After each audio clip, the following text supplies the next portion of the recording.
What's happening, everybody? Trey here, joined as always by my dad Sean, and today reactions to the classics. We got a song battle, a David Bowie song battle, which we've had one of those before, along with a bunch of David Bowie album reviews.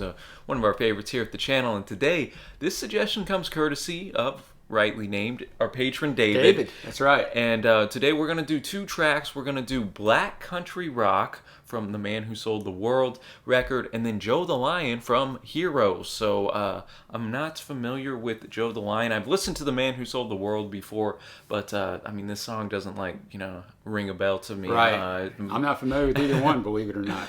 Some holes in my Bowie knowledge here. But looking forward to this one. If you like this video, be sure to give it a thumbs up and consider hitting that big red subscribe button, as well as you can check out all our social media down below and our Patreon page. Shout out to the patrons who help keep the channel going, man. And if you want us to maybe do a song reaction, song battle, you can check that out for yourself in the description. But all that to say, we're going to start, Dad, with Black Country Rock. Yeah, and it was released in November of 70 in the U.S. and April of 71 in the U.K.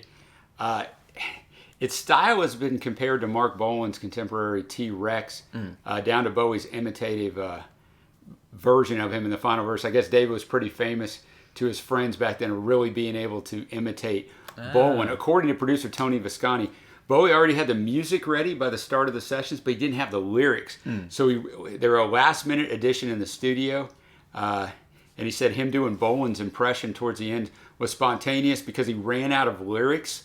We all thought it was cool, so it stayed. So I'm kind of curious how this thing goes. All right, well, we're going to have the lyrics pulled up on our respective computers here. Listen, take in the song, give our thoughts, and then we'll move on to Joe the Lion afterwards and see which song is going to reign supreme. So once again, thank you, David.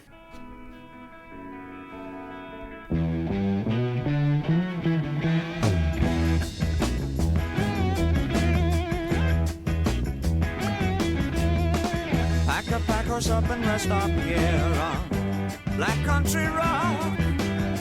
You never know, you might find it here on Black Country Rock. Pack us up and rest up here on Black Country Rock. You never know, you might find it here on Black Country Rock. Some say the view is crazy, but you may adopt another point of view.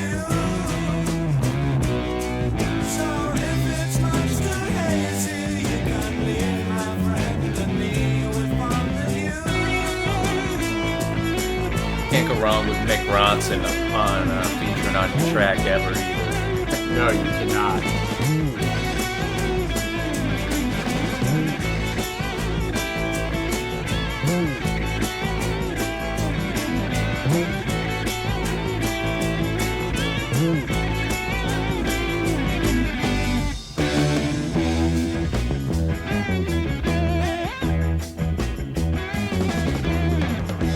Pack us up and rest up here on Black Country Rock.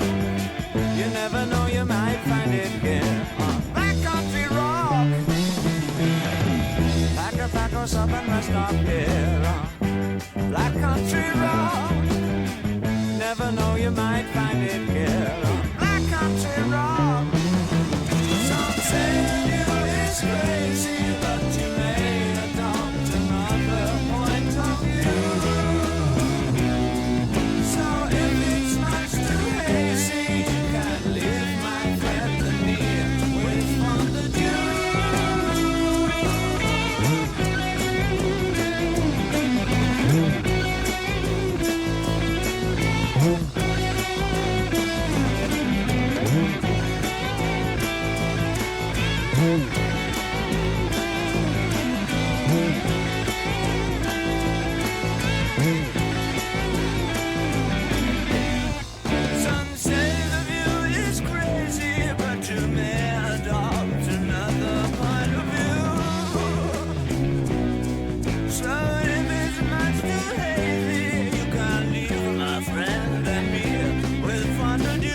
Getting that Mark Bolan impersonation. Yeah, that's what I was going to say.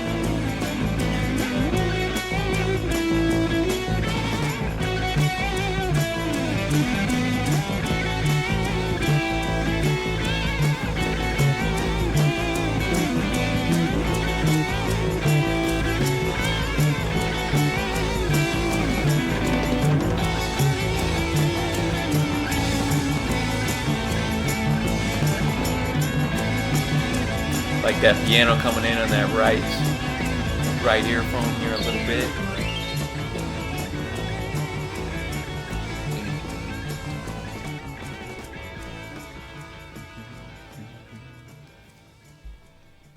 Black country rock coming in, and I didn't really remember this tune, even though I've listened to this album once. I've never listened to it. But. You could definitely tell one of Bowie's weaker lyrical tracks, Yeah. I think, and yet I still thought it was a good tune because I just was in love with the instrumentation and how Bowie was delivering these lines. That's what I was going to say, man. He made it. David was obviously so talented, and he can take whatever and make it his own or make it different.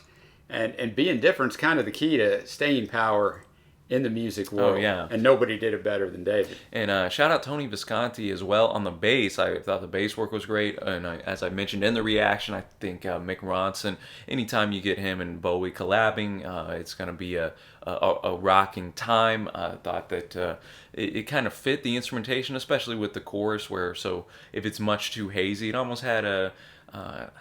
not psychedelic, but there was some sort of difference there. A lot of kind of effects on that guitar in there, and it was a good blend of a little bit bluesy, a little bit hard rock, a little glam in there as well. David showing where he would go just a year or two later here. But yeah, man, I did enjoy the track, even if it's not the deepest thing Bowie ever wrote. So the outro at the end was cool too, where he impersonated old T-Rex. And now we're gonna go ahead 7 years to the album Heroes, which features one of the greatest songs of all time in the title track. And the song before that is Joe the Lion.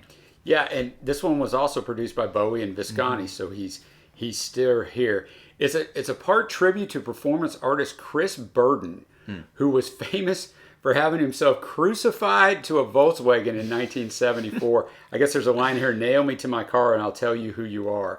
And for having an assistant shoot him in the arm at an art gallery in 1971. Wow. And there's a line, "Guess you'll buy a gun, you'll buy it secondhand." Hey, there we go. It is thought to be as Bowie himself reflecting on his struggle to overcome the emotional numbness that appeared to permeate his previous album, Whoa. So, wasn't performed live till 1983. Alrighty, well, let's hear this one in just a little over 3 minutes, and then afterwards we'll give our thoughts and see who's gonna win this battle.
It's Monday.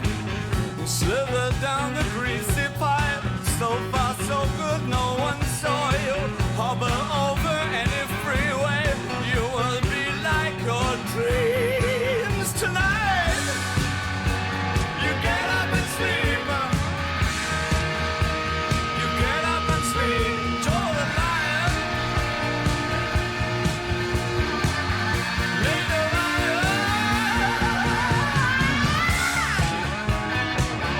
Joe lion went to the bar. A couple of drinks on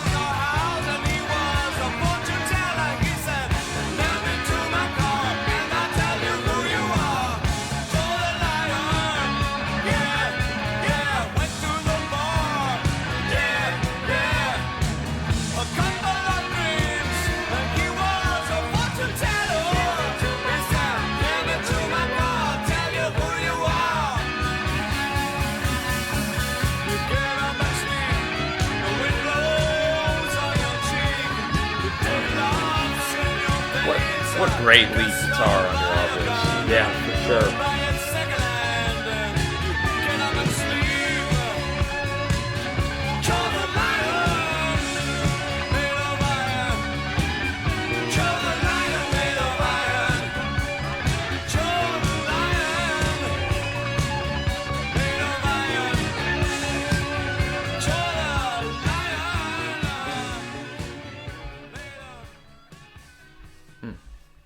All right, Joe the Lion coming in here. Again, very rocking guitar throughout this as well. Yeah, you pointed out during it. It's a very good observation. Yeah, So- the guitar's fantastic. What you think of this one? Yeah, I liked it. I don't know, man. I trying to play the two off of each other. Yeah, I don't know. I was interested at the start of it. The first, let's say, he starts out with a chorus, and then let's see, 1, 2, 3, 4, 5, 6, 7.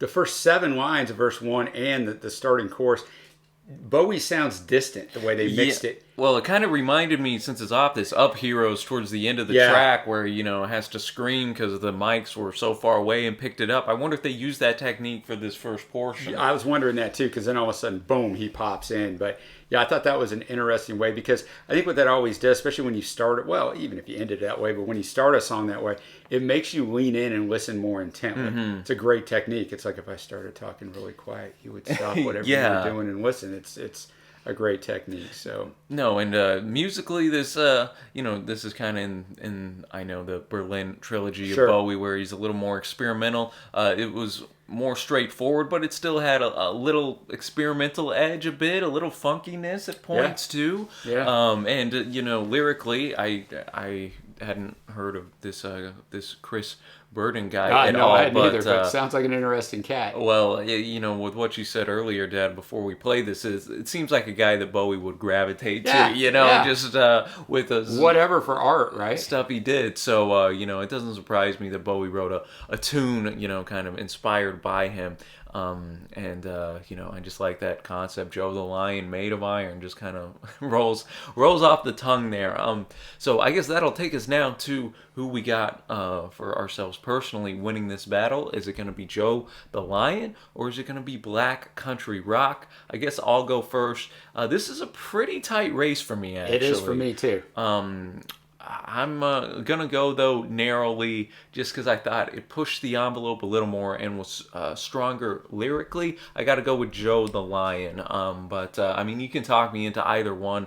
I like how David, the patron, and not David Bowie, but the patron who suggested this, kind of put these two together. They're both around 3 minutes. Yeah, very, very good choice. Rocking. So what about you, Dad? Well, I agree with you. It was a very close race, and I think, you know, it's all right to be wrong on occasion, Trey. And in this case, you are, because I'm going to go with Black Country Rock. But as you said, you could talk me into either one as well. But yeah, David, the patron, as you have to be referred to, since we're talking about Bowie in this one.